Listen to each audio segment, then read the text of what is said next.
Welcome to the Pro-Life Action League series, Converted from Abortion Provider to Pro-Life Activist.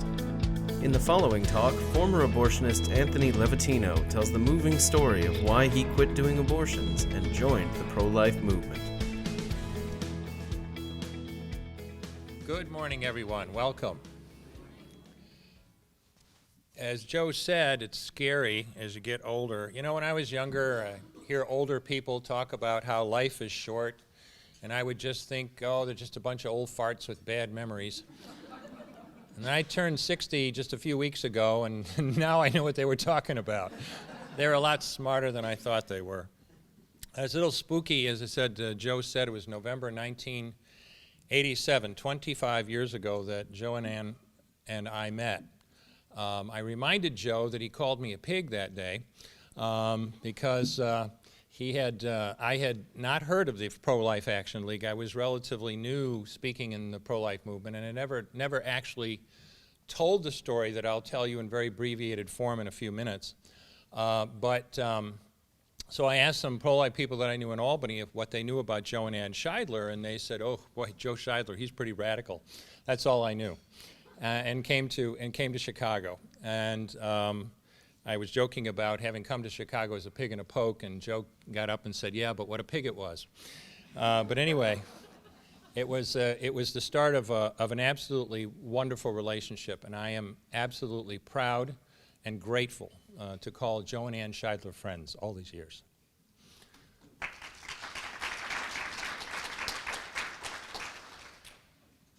Normally, when I give a talk on the abortion topic, my speaking has kind of evolved over time.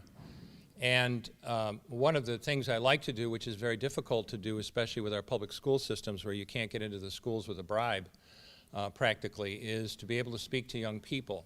And speaking to young people can be very difficult because, you know, 15, 16, and 17-year-olds know everything, and there's nothing really much you can tell them. It's very difficult to make an impression, especially when you only have a limited amount of time.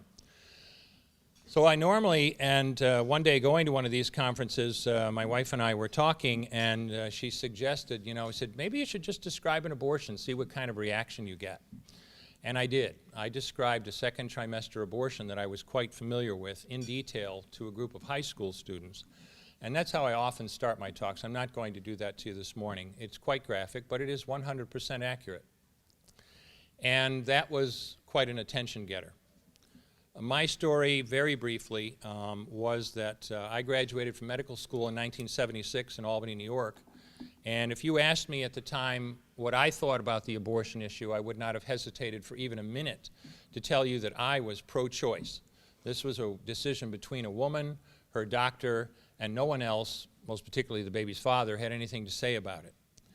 You know, a lot of people identify themselves as pro-life or pro-choice, but for so many people, it doesn't really touch them personally. It doesn't impact their lives in the way that I wish it would, if nothing more than in the voting booth, if nowhere else. But when you're an obstetrician gynecologist and you say, I'm pro-choice, well, that becomes rather a more personal thing because you're the one who does the abortions, and you have to make a decision whether you're going to do that or not. And during my residency training at the Albany Medical Center for those years, I learned to do both first and second trimester abortions. Technology was different in the 70s, although not too different. I mean, first trimester abortions were still a suction D&C. It's still the standard form of first trimester abortion. Now we have RU46 and all the other, and you know, other medications that can be used to induce abortion, but still, most abortions are still to this day being done by suction D&C in the first trimester.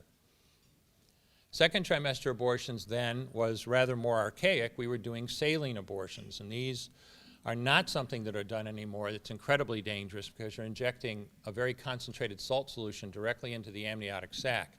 And God forbid you hit a blood vessel, you could have a patient seizing or in very serious trouble in very quick time. But those women had to go through labor. I mean, they literally had to go through labor to abort their children. And I would watch them labor for 8 to 36 hours after they aborted their usually dead children. But as I said, I was pro-choice, and I learned how to do those first and second trimester abortions. My wife and I had an infertility problem, and we wanted children of our own, and we were simply unable to do that. And we decided we would try to adopt. And anyone here who's tried to adopt knows how difficult that is. It was difficult then, it's difficult today. And it was the first time that I had any doubts about what I was doing, because I knew very well that part of the reason why it's difficult to find children to adopt were that doctors like me were killing them in abortions. And that was the first time any doubt got introduced in my mind about abortions. We were literally, by the grace of God, able to adopt a little girl that we named Heather in 1978. And, you know, after all the years of my wife trying to get pregnant, we had a daughter finally of our own that we had adopted, and my wife got pregnant the very next month, and we ended up with a son just 10 months later. Now, anybody who knew, I mean, Sean and Heather were very, very close to each other, figuratively and literally. And anyone who didn't know that Heather had been adopted would look at the two of them and say, 10 months apart? Man, you didn't give your wife much of a break. But we had a millionaire's family. We had a son and a daughter, and I was just perfectly happy. And even though I had those first initial qualms about doing abortions, totally selfish ones because I was trying to adopt a baby, well, now I had my family and I could go back to business as usual. I graduated from my residency, and ultimately, after a year in Florida, went back to New York and practiced in Troy, New York, near Albany, where I trained with a physician that I had trained with. And we were both practiced abortionists. Now, we weren't running an abortion clinic. This was just an ordinary OB/GYN office like just about every woman in this room has been to. But abortion was part of our practice. And that was in 1981 that I joined him. And at the time, as I said, saline abortions were still king of second trimester abortions. And we're talking about 10% of abortions. That's a lot of abortions. And those of us in the abortion industry were really looking for a better method of second trimester abortion.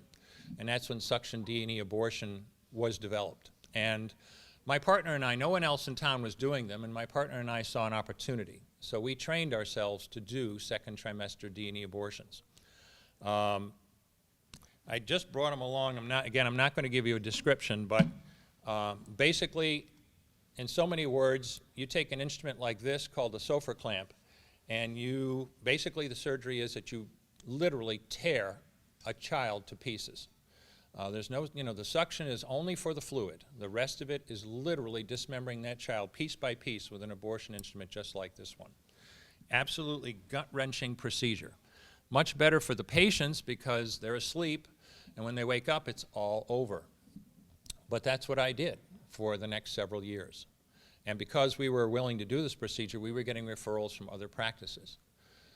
As I said, abortion was only a small part of my practice. We were not running an abortion clinic. But over the next 4 years, I performed 1,200 abortions. Over 100 were the second trimester abortions that I've been talking about.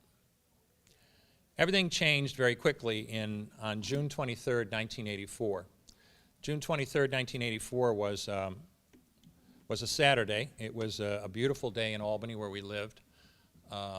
I was on call, but it wasn't too busy. I made rounds, and I basically got to spend the rest of the day with my family. We took the kids to an amusement park that day. We had dinner together, and the kids were playing in the backyard that evening when we had friends coming over for cake and coffee. Our friends came over. We were talking with them, and at 7:25 that night, we heard the screech of brakes out in front of our house. Kids had gone out in the road, and Heather had been hit by a car. She was a mess. And we did everything we possibly could, but she ultimately died literally in our arms on the way to the hospital that evening. Now, if you have children, you may think you have some idea of what that might feel like.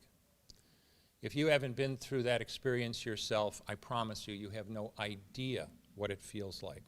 I hope you never find out. I have seen hell. It's not a good place. But what do you do after a disaster? You take some time off, and then you go back to your life. And I don't know how long after it was that I got back that I had to do my first, but sooner or later, eventually within a couple of weeks, my next D&E abortion was scheduled. And I showed up at OR number 9 at Albany Medical Center just like I had 100 times before. I wasn't thinking of this as anything special. Obviously, I had other things on my mind. This was routine to me. And I started that abortion, and I took that Sofer clamp, and I literally ripped out an arm or a leg, and I just stared at it in the clamp, and I got sick. But you know something, when you start an abortion, you can't stop. If you don't get all the pieces, and you literally stack them up on the side of the table when you're doing one of those second trimester abortions, if you don't get all the pieces, your patient's going to come back infected, bleeding, or dead. So I soldiered on and I finished that abortion. And I know it sounds strange to people, but it was absolutely true. For the first time in my life, after all those years, all those abortions, I really looked at that pile of goo on the side of the table that used to be somebody's son or daughter. And that's all I could see. I couldn't see what a great doctor I was being. I didn't see how I'd helped this woman in her crisis. I didn't see the $600 cash I just made in 15 minutes. All I could see was somebody's son or daughter. And after losing my daughter, this was looking very, very different to me. Eventually, soon thereafter, I stopped doing second trimester abortions. It was just too painful. I went to my partners and said, look, I just can't do this anymore. And they understood for a while. And old habits die hard. I was still doing the first trimester abortions, the little ones we did in the office, for the next few months after that. And I know, again, it sounds, everybody puts doctors on a pedestal and we're all supposed to be so smart, but we're no different than anybody else. I made a change of heart that I couldn't take back. Once you figure out here, not here, but here, that killing a baby this big, and that's how big a 20-week baby is, for money is wrong, then it dawns on you after a little while that it doesn't matter if the baby is this big or this big or this big or maybe even this big, it's all the same. I'm happy to say that I have not done an abortion since February of 1985. There isn't a chance in hell I would ever do another one.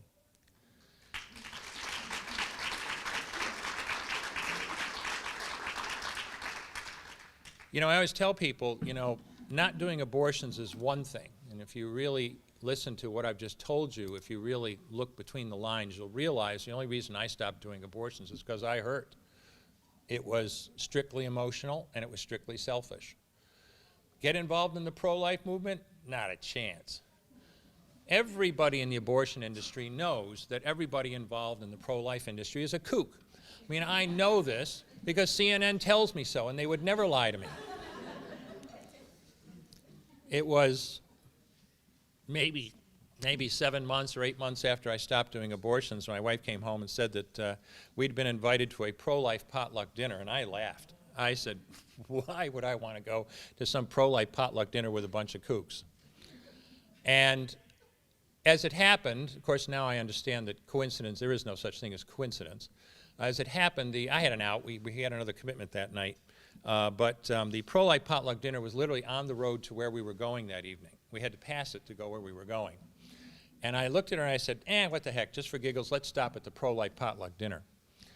And that night, the ex-abortionist and his wife walked into this pro-life potluck dinner, and I swear to God, it's absolutely true. It looked like one of those stupid, overdone scenes in the movies where maybe some young people walk into a bar where they obviously don't fit in, the whole place goes dead quiet.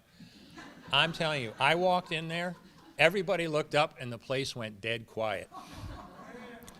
They had, I did not take out an ad. I just stopped doing abortions. A lot of them didn't know I wasn't doing abortions anymore. And, of course, I had no idea these people knew who I was, but they did. And a gentleman walked up to me by the name of Dennis Walterding, who is still a dear friend, and started talking. We ended up spending an hour and a half at the pro-life potluck dinner. And guess what? Big surprise. These people weren't kooks. They understood the law, they understood the medicine, they understood the social implications, and they were working hard, voluntarily and sacrificially working against abortion to stop one of the worst human rights abuses of our time. This was very impressive to us, and that's how we got involved in Citizens Concerned for Human Life, a pro-life group in Albany, New York. I started speaking on a very limited basis sometime after that, but it was Joanne Ann Scheidler that brought me to Chicago in in November of 1987 that really changed my life in a very significant way. A few months before, I had been invited to Connecticut. The bishop in Connecticut had invited me and a couple of other people to come and speak to all their seminarians. It was very impressive. Almost every seminary in Connecticut was in one place at one time. And we had a meeting, and we were talking about abortion and the procedures and stuff.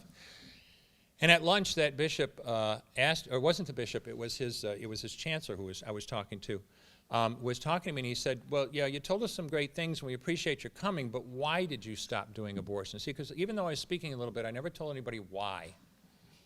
And I told him about Heather. And he listened, and he nodded, and he looked up at me, and he said, you know, you really should tell that story. When Joe and Ann invited me to Chicago in 1987 in November, a couple months after that, I had really no idea what I was going to say, really. I was literally sitting on the plane with a stack of file cards, just jotting stuff down, trying to figure out what I was going to say at this presentation. And I remembered what he said, and I decided, you know what? I'll tell people why I stopped doing abortions. And it was at that conference 25 years ago that I first told Heather's story.